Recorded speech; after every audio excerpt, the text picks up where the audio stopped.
Muy buenas noches, bienvenidos a un nuevo programa de Alta Política, como todos los días martes, en vivo en la señal de Somos Alta y junto a Eduardo de Francisi, Javier Cornejo Solá y todo el abanico de columnistas que nos acompañan, tratando, siempre decimos, de que sea un espacio de esclarecimiento de los temas de la realidad.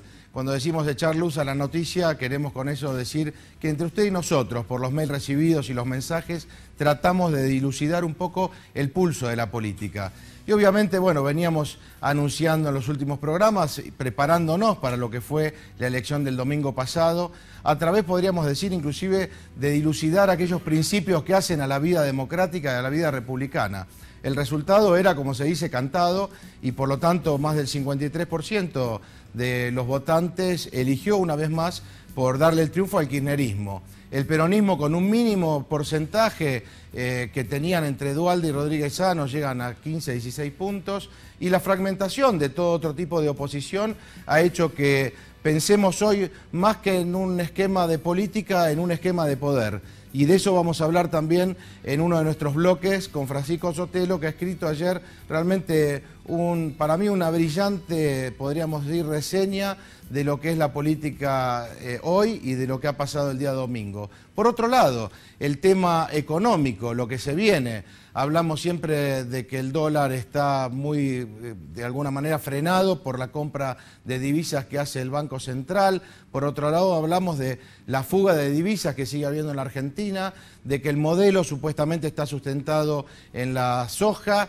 y, por otro lado, la inflación que tampoco cesa. Pero, por otro lado, los beneficios seguramente que ha sentido la población, por algo votó como votó, que también tiene que ver con un discurso seguramente que tiene, como dice Feletti, que ahora es diputado nacional, viceministro de Economía, con una suerte de populismo que prodigaba el kirchnerismo, y por otro lado, otros economistas, mucho más si se quiere ortodoxos, que bueno, tienen otra visión. Para esto vamos a hablar de lo que pasó con Julio Moreno.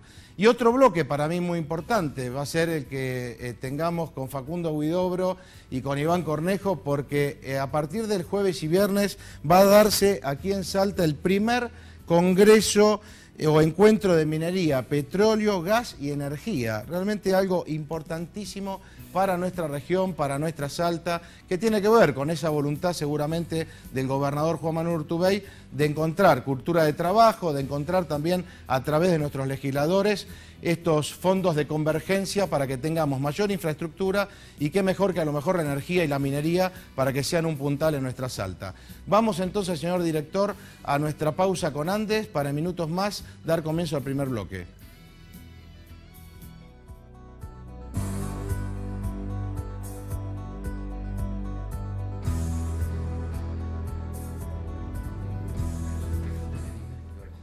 Bueno, Julio Moreno, muy buenas noches. Eduardo, muy buenas noches. Y a los columnistas también muy buenas noches. Me obvié decir que la última columna va a ser la del Diario del Tribuno, la de Javier Cornejo Solá, que también ha sido importantísimo porque habla justamente de los feriados, algo que venimos charlando en muchos programas. Vamos a hablar de economía. De economía, porque en realidad hay mucho de voto vinculado a lo económico, porque la gente tenía una sensación también de cierta tranquilidad. Lo que te puedo decir es que el domingo se votó el modelo, el 53% de la población ratifica el modelo. Este es un modelo que aumentó la inclusión social, disminuyó la pobreza, ha generado un gran consumo, ha generado una gran inversión después de la crisis del 2001, evidentemente se nota la diferencia, pero también hay varias cosas que no se han puesto, no se han tenido en cuenta, como puede ser la inflación, que hoy urge darle una solución y por lo menos en este nuevo gobierno se tendría que dar algún tipo de pautas de qué o cuáles van a ser lo que se viene en economía. El modelo ya está ratificado, ya sabemos que la presidenta va a tener todo el poder. Entonces, desde la economía, ¿qué es lo que se puede hacer? Solamente hacer propuestas, decir cuál es el camino o cuáles serían los caminos y el poder político tendrá que decidir qué es lo que pasa. A los efectos del análisis, ¿qué o cómo entendemos lo que se viene o cuáles son los temas más importantes que hay que analizar? En principio, vos lo dijiste, la gran cantidad de dinero que se nos está yendo del país, la fuga de divisas, sabemos que... ¿1.000 millones de dólares por mes? No. En estos últimos 3 meses se han ido 3.000 millones por mes. O sea, son 9.000 millones que se han ido en los últimos 3 meses. Evidentemente, si esos dólares que se están yendo del país, cuando ya se sabía que había un poder que iba a ganar, porque no nos llama la atención que iba a ganar, evidentemente son luces amarillas que nos están dando una idea de, o por lo menos la gente ve, un clima de incertidumbre de qué es lo que va a pasar y qué es lo que se viene. Ahora, ¿por qué se está yendo tanta dinero? Este año solamente se han ido 18.000 millones de dólares. Nosotros tenemos ya vamos disminuyendo las reservas, estamos en casi 47.000 millones de dólares. Si seguimos con esa tendencia, a fin de año, con 3.000 millones de dólares que se nos están yendo, vamos a estar en 35.000 millones de dólares. De reservas. De reservas, que nosotros constituimos las reservas, o por lo menos nos afianzamos en las reservas, que es una garantía para cualquier corrida que haya de la moneda de dólar y demás, pueda subir el canon. Pero hoy se tienen que tomar una decisión de cualquier forma para evitar que esta fuga de dinero se vaya. Esto se logra con confianza. Julio, cuando hablamos de que hay mucha demanda de dólares, es porque hay muchos pesos en la plaza. Sacar pesos por parte del Banco Central como política monetaria, ¿no implicaría de alguna manera enfriar la economía como costo para tratar de bajar la demanda? A eso quería llegar. Como hay una gran fuga de divisas y la gente quiere cubrirse de alguna forma, no nos olvidemos que hoy la gente, las inversiones o los inversionistas, lo único que hacen es comprar ladrillos, que es lo único tangible, y eventualmente moneda extranjera.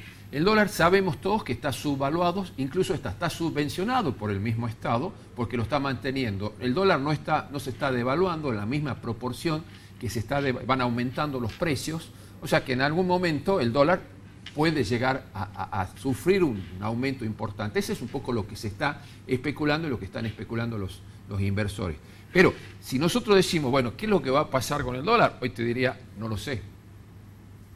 Porque no hay una línea que te va a decir se va a hacer esto o se va a hacer lo otro. ¿Cuál es la tendencia? Es decir, bueno, se está hablando también de un dólar desdoblado, un dólar para favorecer las exportaciones, para incentivar las exportaciones y para que las exportaciones tengan un dólar caro. Se está hablando de dar subsidios o de dar reintegros o retenciones para las exportaciones e importaciones, un poco para favorecer el mercado. Pero hoy te diría que no hace falta. Lo único que sí sabemos son las medidas que está aplicando el Banco Central, ya sea a través de la policía o a través de la AFIP, que van a las casas de cambio para que la gente deje de comprar. Evidentemente eso no da ningún tipo de resultados porque es una medida que la van tomando cuando van ocurriendo los hechos. No es una medida preventiva de lo que se está viniendo. Así que esa es la realidad de lo que está pasando hoy con el dólar. Y respecto de la inflación, porque en realidad todos sabemos que los datos públicos del INDEC siempre han sido dudosos por lo menos, y que la inflación es real, y hablan de casi un 20%, el gobierno dice que es un 6 o un 7. Sí, bueno, hay ¿Eso en qué influye? Influye muchísimo. Una de las materias pendientes que sabemos que tiene este gobierno que viene, el gobierno que está ahora y el gobierno que viene, que es la continuidad del mismo, es la inflación. El INDEC te puede dar un número, pero pautas muy claras, como por ejemplo el aumento del presupuesto del año pasado con el presupuesto de este año que se va a discutir, o sea, el 2012. Sí. Evidentemente son cifras que van jugando con respecto a la inflación. Los aumentos de sueldo que se están dando, que eso también te da la pauta de que no coincide con las cifras del índice. Así que la medida que se pueda disminuir la inflación, yo lo entiendo que el Estado tiene que tratar de gastar menos. Al gastar menos el Estado, evidentemente va a haber menos cantidad de dinero circulando y evidentemente eso va a traer planchado una recesión, no te voy a decir una recesión fuerte, pero sí se va a notar que la economía se plancha. Y si a eso nosotros le agregamos como una de las medidas también para que no se vaya la gente o no vayan los inversores a comprar dólares cuando han aumentado las tasas de interés, evidentemente toda esa masa de dinero que puede estar destinada al consumo se va a ir a la especulación y van a invertir o van a poner plazos fijos con un interés alto. Eso va a perjudicar también el consumo porque una persona que quiera pedir un préstamo o una persona que vaya a comprar con tarjetas de crédito se va a cuidar porque sabe que está pagando tasas altísimas. Entonces son medidas, no te voy a decir recesivas, totalmente, Que pero tienden a sí enfriar que van a un poco. enfriar Pero tiene. muchísimo la economía, y eso que vaya acompañado con un estudio o con negociaciones salariales que vayan disminuyendo los aumentos, pueden llegar a disminuir la inflación. Aparentemente, por lo que está dado, no va a ser en forma gradual. Sí, va a ser en forma gradual, no va a ser en una forma así toda rápida, pero sí se va a lograr bajar la inflación, o por lo menos creo que el gobierno está empeñado en bajar la inflación. ¿Cómo interpretás, Julio, esto de profundizar el modelo en el aspecto económico? No, profundizar el modelo creo que se entiende por incentivar el consumo. Yo creo que es una de las variables más fuertes, es la incentivación del consumo. Pero si yo te agrego el tema del consumo, el tema del dinero, el dinero cada vez más caro, que por otro lado tendrán que bajar los gastos del Estado. Y los gastos del Estado, cuando empiecen a bajar los gastos del Estado, tenemos que hablar seriamente qué van a hacer con los subsidios. Yo eso te iba a preguntar, porque en realidad estamos con una cantidad de subsidios que benefician a sectores, inclusive medios altos, y por otro lado, con perjuicio para los más bajos. Bueno, y, amén del transporte, pero estamos también muy atados a la soja. En definitiva... Bueno, esas son las variables exógenas, o sea, las variables exógenas, el precio de la soja, qué es lo que va a pasar con la economía de Brasil, y qué va a pasar con la crisis de Europa y la recesión de Estados Unidos. Esas son variables que no vamos a controlar, pero sí nos van a condicionar. Hoy la soja está en $450, cuando la tendencia, o por lo menos lo que se especulaba, eran $600.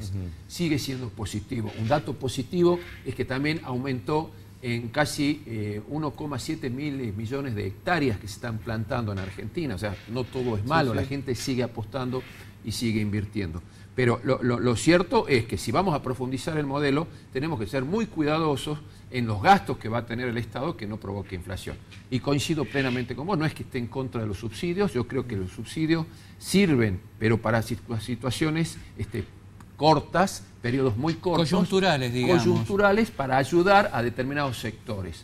Entonces, los subsidios, y más la forma en que se están dando subsidios, pero para mí, desde Salta me parece una barbaridad tener que pagarles a subsidiar a gente que vive, o los porteños que viven en Buenos Aires, cuando el ingreso medio del presupuesto son 50.000 pesos por año, y cuando nosotros tenemos un ingreso medio, ahora que se está discutiendo el presupuesto, de 6.000 pesos por año. Esas diferencias, estas asimetrías a mí me ponen de muy mal genio, y evidentemente espero que el gobierno central tenga algún tipo de consideración con las provincias, especialmente las nuestras, porque que estamos marginadas. Uno imagina o esperaría, ¿no?, en este tipo de democracia, que ante un resultado tan importante como ha sido el del día domingo para el kirchnerismo, las quejas van a aminorarse. Supuestamente no habría tantas quejas por parte de la población. Cuando dice Eduardo cómo profundizar el modelo, muchos economistas no lo tienen claro, porque es un modelo que en definitiva no lo saben explicitar desde el gobierno. En principio te diría que el hecho que haya ganado con tanto margen le va a dar a la presidenta un poder político muy fuerte, pero para implementar algunas medidas que quizás tengan un alto costo social, justamente por lo que nosotros estamos analizando y estamos viendo de la marcha de la economía, y también, por supuesto, de las variables exógenas, que hoy no me animaría a decirte qué es lo que va a pasar.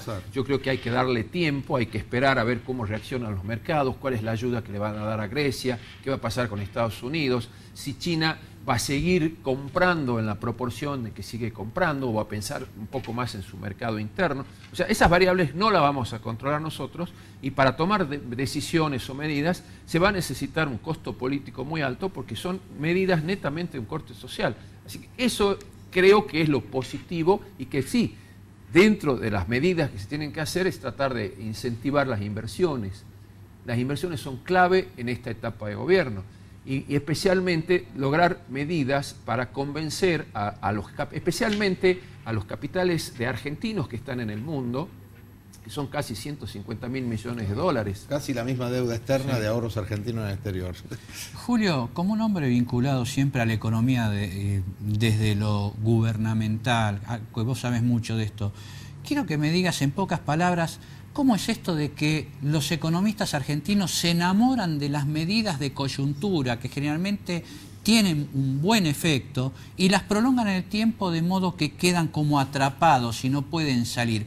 ¿Qué pasa con los economistas en ese sentido? No, los economistas, o los economistas que están en el gobierno, porque es distinto. Los economistas de la oposición tenemos piensan que otra distinguirlo. cosa. Claro, ¿y qué pasa con esos economistas cuando están en el gobierno? Y cuando están en el gobierno se olvidan quizás o dejan de ser objetivos en donde las tomas de decisiones tienen sus leyes. O sea, no se puede tomar una decisión que sea democrática, que sea dando, cuando en definitiva sabemos que los costos van a ser muy altos. Y el caso claro es el caso del Banco Central, que ante la realidad de que la gente salió a comprar dólares de cualquier forma, tuvieron que ir con operativos de la policía, con operativos de la AFIP, pero cuando ya el hecho estaba consumado. No, las medidas se tienen que tomar antes y no después. Julio, muchísimas gracias. Como Gracias siempre, por invitarme. ¿no? Por tu columna. Gracias, Julio. Vamos nosotros a un corte y enseguida regresamos con más Alta Política.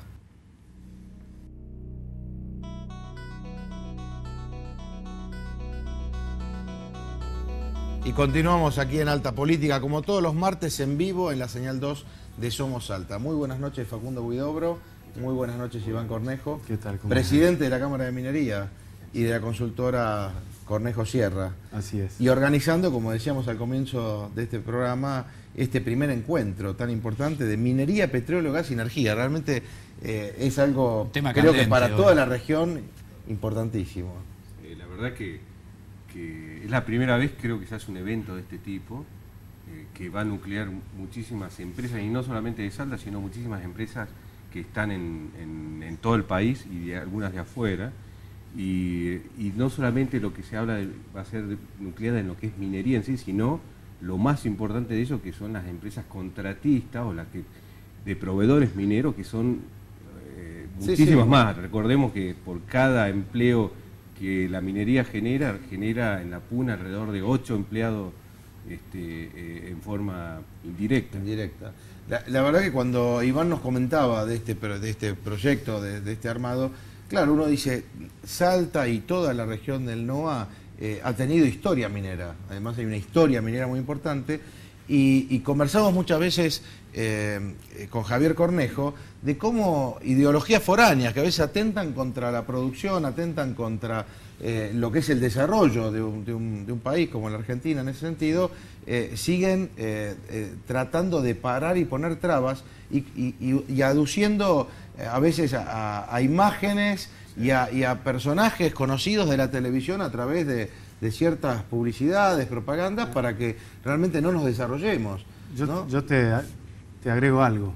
No es solo que tenemos una historia, tenemos un futuro en el tema minero impresionante, y justamente este evento lo que quiere hacer es eso, es mostrarle a la gente de la región lo que lo que son estos 4 rubros, todos importantes, en una provincia que es productora de todo. Tenemos, gracias a Dios, es una provincia muy rica, tenemos todo. Y el evento está armado para eso. Primero, para que las empresas que están participando hagan buenos negocios, y aparte para que el común de la gente pueda ir a conocer, que por ahí lo que hay es mucho desconocimiento. Hay que desmitificar el tema de la contaminación. Totalmente. Cuando a mí me preguntan, ¿y la minería contamina? Y yo siempre digo, la minería puede contaminar, pero hoy las leyes hacen que sea imposible, que no se puede, y si se hace, obviamente tengan todas el peso de la ley, encima. O sea, las empresas estamos todos en contra de la contaminación, que se puede dar, por supuesto, pero si se realiza con cuidado, en absoluto, que se puede mantener, se puede desarrollar una mina sin ningún tipo de problema y contaminación. Da la sensación de que quieren cuidar nuestros recursos para otros, ¿no? Pero... Facundo, cuando hablamos de minería, está muy asociado en el imaginario de la gente el valor agregado que se le puede extraer a la minería. Y sabemos que en esta exposición vamos a poner sobre la mesa tecnología que puede servir para mejorar el valor agregado de nuestra actividad minera. Sin embargo, ¿cómo se conjuga esto con la seguridad jurídica que requieren las inversiones en minería, cuando la minería es una actividad de mucha incertidumbre y mucho riesgo? Yo siempre digo que lo que es el desarrollo de la tecnología y lo que yo denomino calidad de inversión viene con lo que es el mantenimiento de las reglas de juego y la seguridad jurídica a largo plazo. Es algo fundamental. Si yo tengo cambios de reglas de juego permanentemente, obviamente la inversión no se me va a ir. Siempre voy a tener inversión, pero voy a tener inversión de mala calidad. La inversión de buena calidad, la que se planea a largo plazo, esa se da con seguridad jurídica.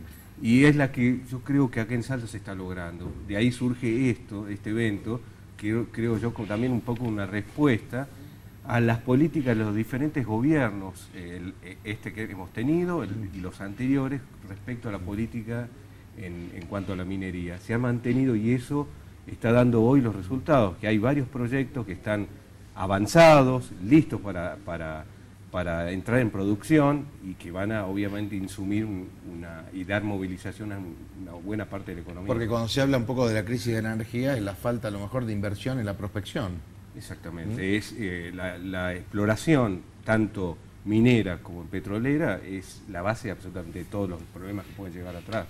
Y algo muy importante es el desarrollo que genera en una región como es la Puna Salteña, que es donde están instaladas las mineras, donde no se puede hacer no hay mucha alternativa. La gente de la zona no puede tener un trabajo, no hay mucho.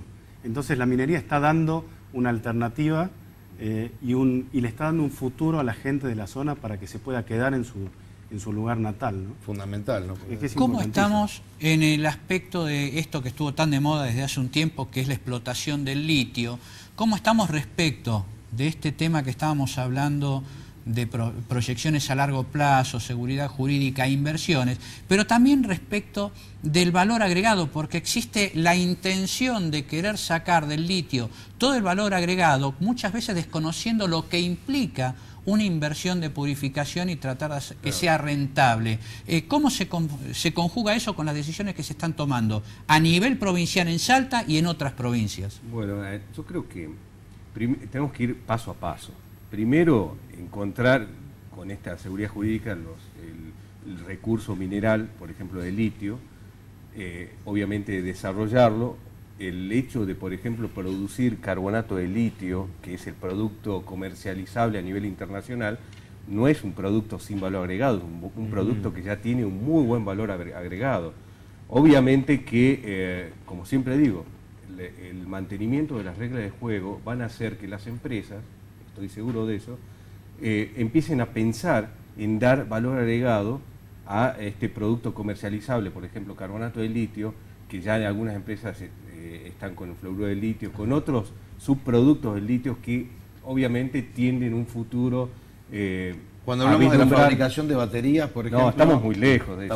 Estamos lejos. Se puede generar una batería como un prototipo, pero de ahí llegar a tener una fábrica comercializable, competir un poco llegar al volumen que requiere de litio, con el grado de pureza que requiere, yo creo que estamos muy lejos. Estamos todavía muy lejos, pero sí, yo creo que tenemos que ir paso a paso. Hoy por hoy tenemos proyectos que posiblemente nos catapulten a ser uno de los principales productores de litio, o estar uno de los principales productores de litio a nivel mundial. Como sales. Como sales de litio, como carbonato de litio.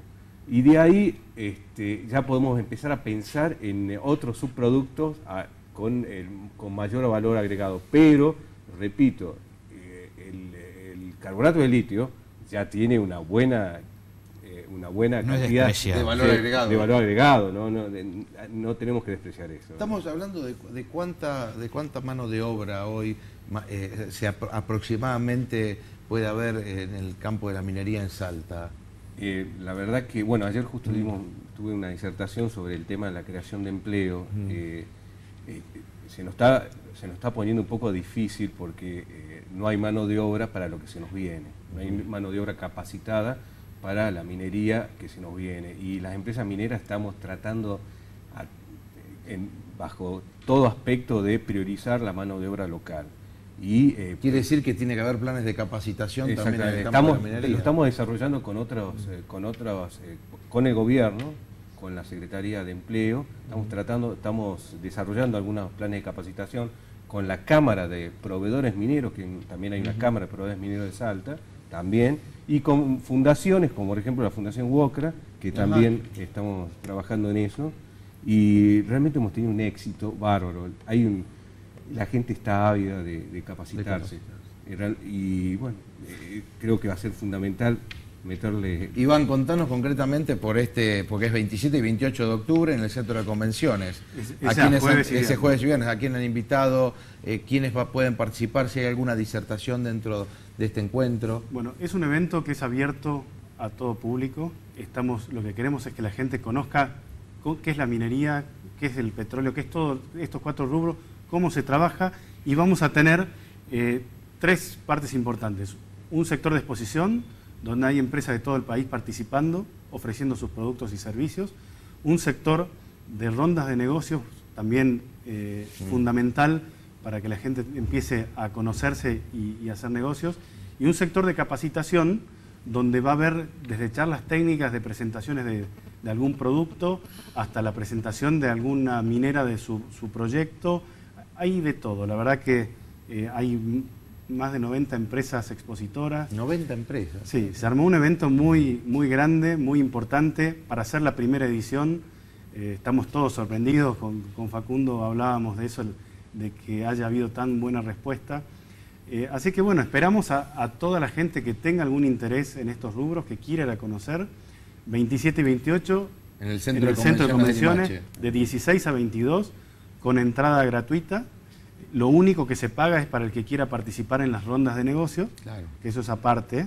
Sí. Pero bueno, es un evento de primer nivel que va a sorprender a todos, ¿no? La verdad que bueno, celebramos en el equipo de producción esto y lo felicitamos por esta iniciativa. Creo que son las cosas que tenemos que seguir poniendo en marcha en Salta para tener cultura del trabajo, para que, sobre todo, como bien decíamos en el bloque anterior, inducir a la inversión, que algunos vean que podemos tener una estructura en la provincia que pueda recibir inversión y de esa manera mejorar la calidad de vida de todos. Bueno, mucha suerte entonces, muchas gracias. Gracias a ustedes. Vamos a un corte y enseguida con nosotros Francisco Sotelo para hacer el análisis político de lo que fue la elección del domingo, cómo está la Argentina y el futuro quizá que nos espera. Si bien no somos futuristas, pero podemos dilucidar seguramente algunas variables que nos sirvan para entender un poco más la política.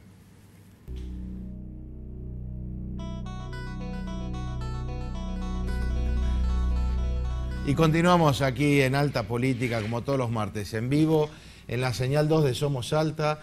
Y como habíamos anunciado, muy buenas noches, Francisco Sotelo, Javier Cornejo, buenas noches. Buenas noches. Anunciamos esta referencia porque en el día de ayer, en el diario El Tribuno, cuando leemos este análisis, por lo menos muchos amigos que hemos conversado el tema, nos sentimos muy identificados en el análisis, porque muchas veces es difícil juzgar, nadie puede juzgar más que las urnas, digo, la elección, el pueblo elige en la democracia, pero también los que hacemos análisis político, los periodistas, los que estamos comprometidos con los temas de la sociedad, indagamos un poco más.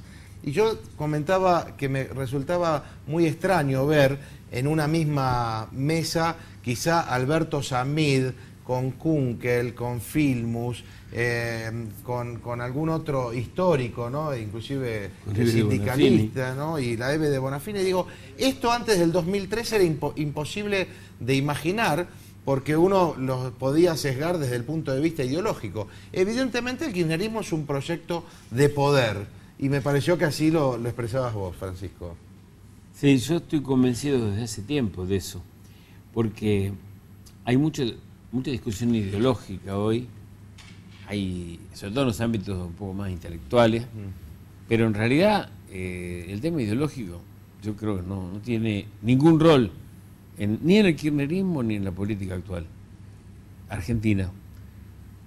En los años 90, cuando cae el muro de Berlín, Menem insistía mucho en que las ideologías eran del pasado y que no nos podíamos quedar en el 45 y ese tipo de frases.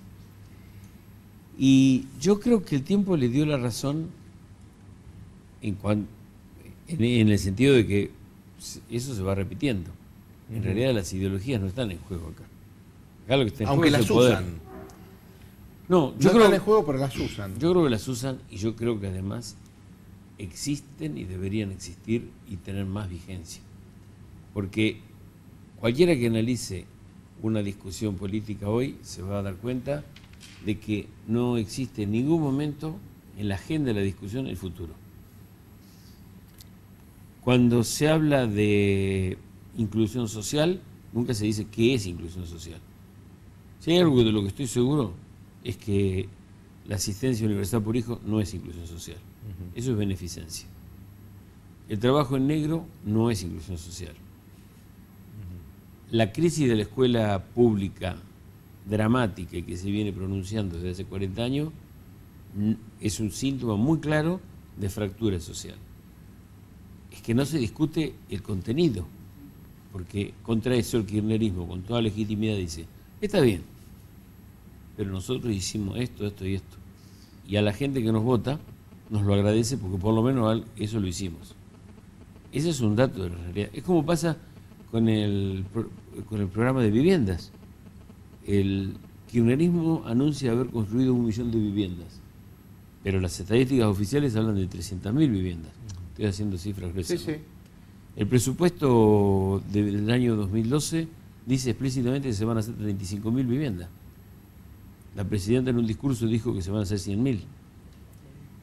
Esto que estoy diciendo no es menor. La vivienda es generación de empleo, es generación de trabajo, es generación de inversión, pero por sobre todas las cosas es generación de ciudadanía. Lo reemplazaron por las soluciones habitacionales, que es convertir los asentamientos en ranchos de chapa. Bueno, ese es el punto donde yo creo que la ideología no aparece. El fenómeno del kirchnerismo, Francisco, como un fenómeno, por eso, de consolidación de un espacio de poder, más que un partido, tiene resabios de un peronismo que lo ha sabido usar, porque no nos olvidemos que en la primera etapa de Kirchner arrasó con el Partido Justicialista, armó la transversabilidad y cuando le volvió a servir el PJ como herramienta, la utilizó.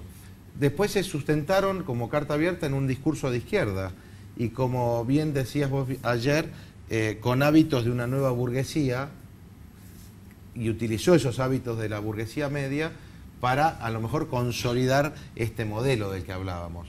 Y ahí quizás está reflejado ese 50%. Ahora, hablar de un espacio de poder no es hablar de democracia o de república. Quizá lo que nos tendríamos que preguntar es si el sistema republicano, como lo dice la Constitución, es algo o una falacia, o los argentinos estamos asumiendo un nuevo espacio, unos nuevos paradigmas, donde a lo mejor, por ejemplo, la corrupción no importa tanto y donde empiezan a aparecer otros valores o disvalores para algunos. El problema, yo creo que estamos en un proceso de transición y una transformación que realmente lo vertiginoso que en el proceso que estamos inmersos hace que no tengamos tiempo de sopesar lo que está pasando. Es decir, acá lo que está ocurriendo es un paso de las ideologías a la nada.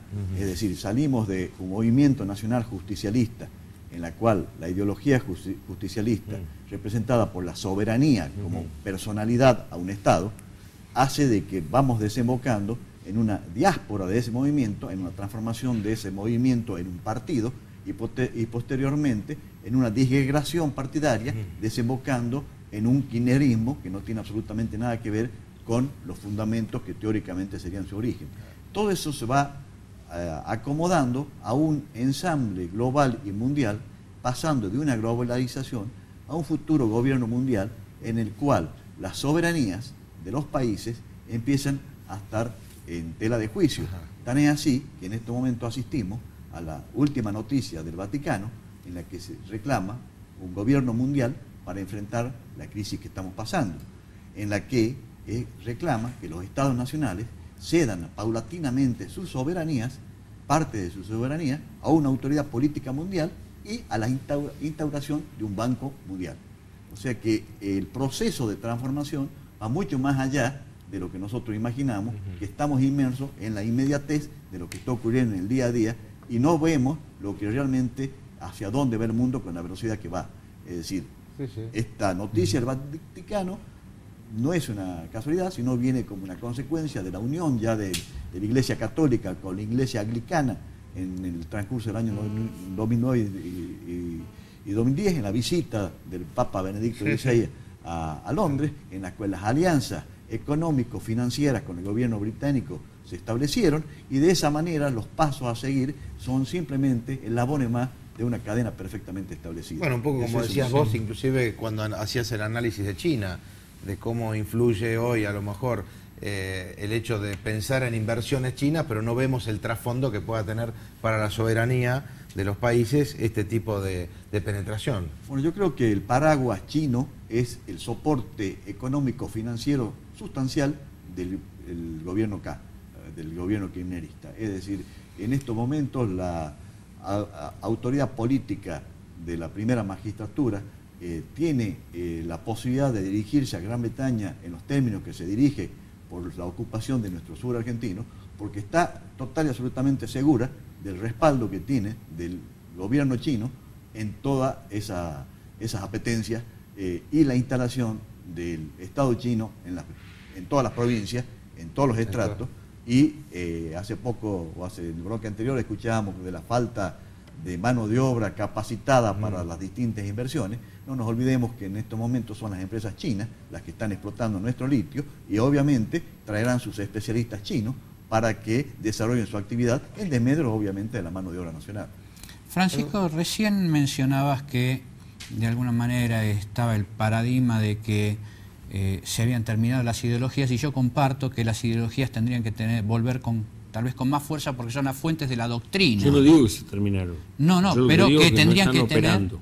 No están operando, pero creo que siguen siendo fuente de doctrina para elaborar las ideas políticas futuras. Inclusive, dentro del justicialismo, ¿crees que se terminó esta otra vertiente justicialista que se llamaba peronismo federal? ¿Cómo encaja ahora con este apoyo masivo al cristinismo este peronismo federal que quedó con un 5%? Con 15%.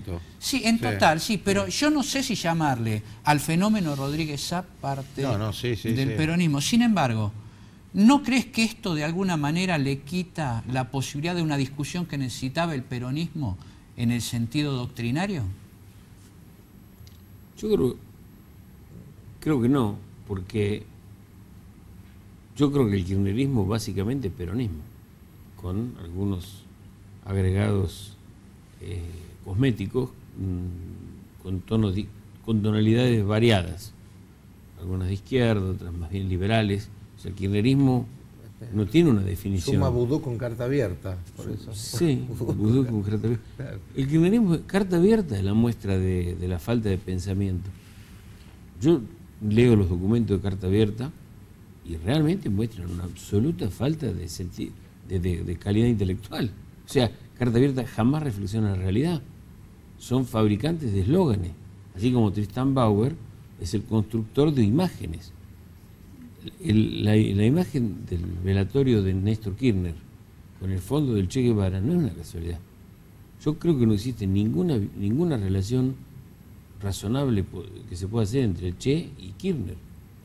Sin embargo, se construyó esa imagen dirigida a un determinado sector, pero no es el que decide la política. Si uno hace la radiografía del kirchnerismo, va a encontrar que casi todos los municipios donde gobiernan está el peronismo más conservador y tradicional, que no tiene con Duhalde otra diferencia que la circunstancia. Duhalde no tiene el poder, eso es todo. Eso es la realidad. Ahora, a lo que yo me refería es que el peronismo, primero, tiene 65 años, 66 años. Es un movimiento que atraviesa toda la segunda mitad del siglo XX con un montón de evoluciones políticas y culturales muy grandes.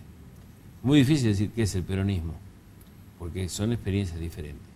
Yo lo que no creo que sea tan distinta la experiencia del peronismo a partir de 1989 con la actual. Es decir... Y de hecho, perdón, pero vemos inclusive al mismo Menem hoy sumado a esta estructura. No, como mucho senador, más que eso. Y habiendo votado leyes. Los mismos senadores y diputados que votaron las leyes de Menem, los mismos fundamentaron y votaron las leyes antagónicas de los Kirchner. Porque yo lo que creo que se ha producido es un aparato de poder que no, digamos, que utiliza la ideología o el discurso como relleno, pero lo que interesa es el poder y el poder político en un país que que tiene muchísimas dificultades para la construcción de un poder estable, ¿no? Y al no ver hoy la posibilidad de partidos políticos que han quedado totalmente diezmados, ¿cómo podemos imaginar la institucionalización a futuro cuando solamente existe el kirchnerismo? Eso Ya sí. ni siquiera como casi un unicato Yo partido creo único. que el kirchnerismo depende mucho de circunstancias externas que, si se mantienen, pueden hacernos pensar en una renovación de figuras, pero sin ninguna variación de contenido. No veo en la oposición, porque uno habla de kirchnerismo porque tiene el poder y porque gana, pero el domingo no le ganaron a nadie, porque el papel que han hecho Rodríguez Sá y Duhalde peleándose, Claro, sí, es lamentable. el papel que hizo el radicalismo de poner videoclips del 83 para la campaña de presidencial, porque Ricardo Alfonsín es un videoclip de Raúl. Entonces... el mismo Wiener no era oposición porque los mismos diputados de Wiener votaron también todas las leyes del kirchnerismo, por lo tanto tampoco era alternativa. En realidad en la Argentina falta discusión política, faltan ámbitos de análisis político y falta un análisis de la realidad. ¿Qué puede pasar en el futuro? Yo realmente no sé qué puede pasar, porque en las escuelas de Buenos Aires hay una materia que es de economía o de realidad social, creo que se llama, donde uno de los paradigmas a criticar es el modelo sojero, en nombre del kirchnerismo. O sea, el modelo sojero se lo compara con el modelo agroexportador de la segunda mitad del siglo XIX. Ahora, en la mesa de Olivos, junto con la presidenta, ¿quién es el único productor agropecuario que se sienta? Gustavo Grobo Copatel. Esa es la realidad. O sea, ¿quién puede dudar de que la soja es el modelo kirchnerista? Es un modelo endeble. Es un modelo endeble. Pero yo no tengo la menor duda. Que lo sostiene. Y decime, Francisco, ¿vos pensás que la gente tiene ganas de discutir política o se está dejando llevar por las circunstancias? Yo creo que la gente sufrió colectivamente una gran desazón en el año 2001. Hay una crisis de confianza en el sistema democrático republicano que no fue resuelto. Yo creo que el gran mérito de Néstor y de Cristina es haber sido capaces de devolverle a la gente la confianza. Eso yo creo, estoy absolutamente convencido que esa es la clave del éxito, haber sido capaces de mostrar que es posible tener esperanza, tener expectativa.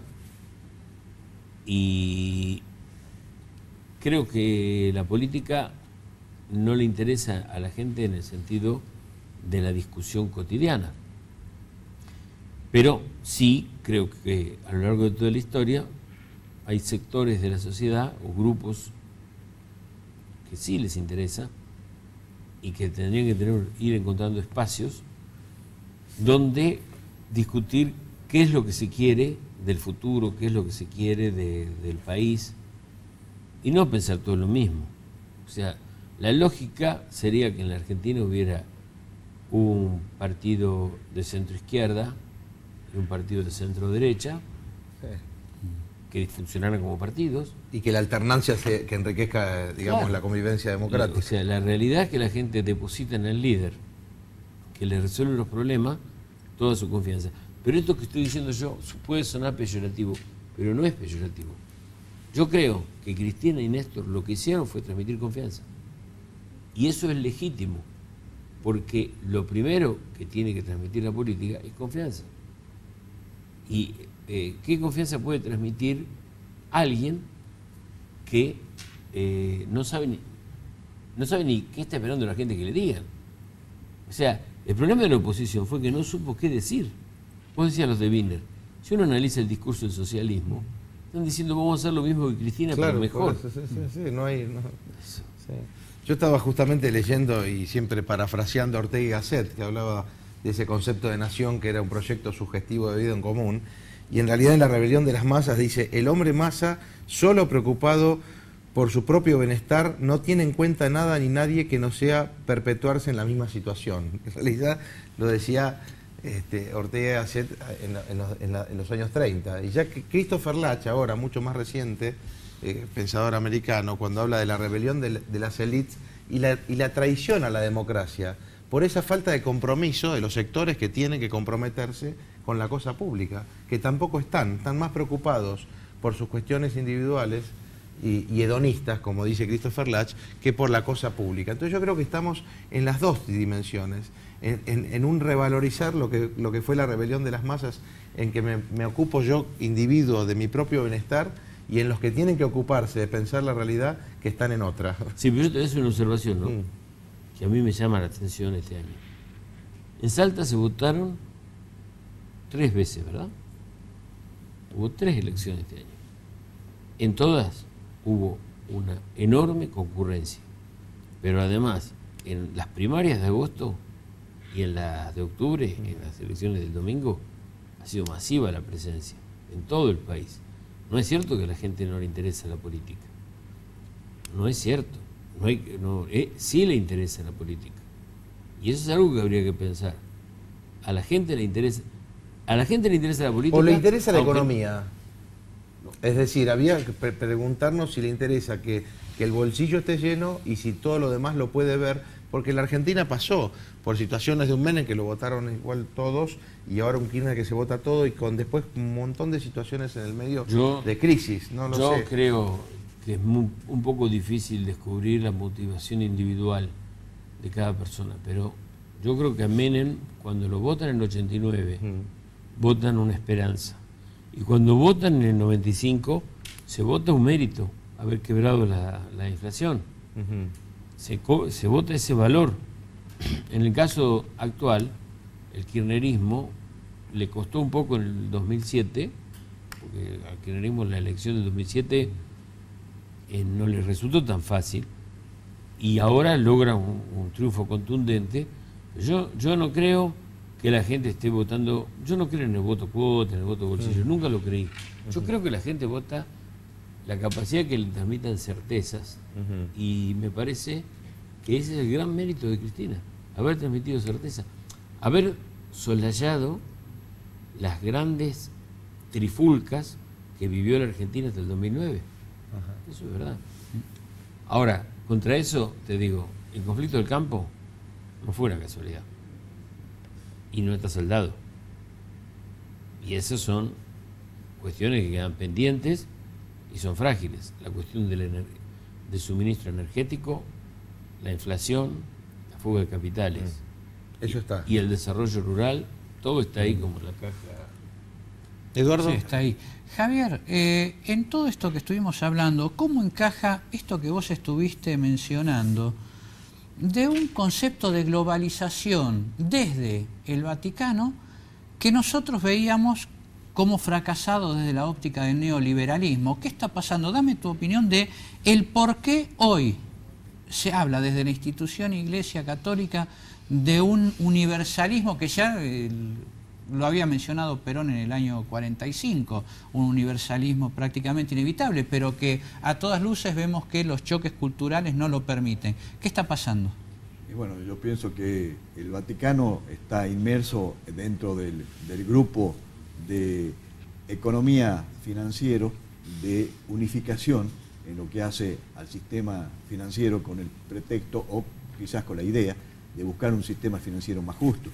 Entonces el mismo Vaticano está también en la unificación religiosa, también así como te comentaba hace rato, de la unificación o la aceptación de los anglicanos al culto católico, y a su vez el extenso panorama de ampliación y abanico que Benedicto XVI está abriendo hacia las otras religiones para lograr la unificación religiosa del mundo occidental. Acá yo creo que la dicotomía se vuelve a estar en la picota de Occidente y Oriente. Un Occidente en el cual China, Rusia e India no tienen nada que ver con el BRICS, que tiene una hegemonía y tiene una unión que avanzan como a todo vapor, en una integración energética, en una integración ferroviaria, en una integración financiero-económica. Es un bloque que realmente se pone como antagónico al otro bloque que está todavía en discusión de cómo se organiza, ¿no es cierto? Eso es lo que pasa. Y nosotros vamos a jugar un papel esencial en toda esa historia, porque somos la ventana de Sudamérica, ¿no? Muchas gracias, Francisco, porque me gustaría continuar, porque siempre realmente es muy grato tu palabra y lo que escribí, sobre todo, que recomiendo la lectura del artículo de ayer. Javier, como siempre, aportando esos datos que a veces no nos damos cuenta y vivimos en un mundo que tiene intereses y seguramente la Argentina no está exenta de esos intereses. Y Eduardo, como siempre, poniendo esa cuota también en tu pregunta, como dijo un día, ¿por qué me haces esa pregunta incisiva? Pero creo que también vale la pena sumar a la discusión. Yo quiero hoy terminar el programa recordando a Raúl Arago Sanzuategui, que ha muerto en el día de hoy, saludar a su familia, porque ha sido realmente un grande de las letras salteñas, un gran poeta, un gran salteño, así que eso, recordarlo y saludar a toda la familia en este día de luto y luto para la provincia de Salta. Nos volvemos a ver, si os quiere, el martes próximo, como siempre, aquí en Alta Política.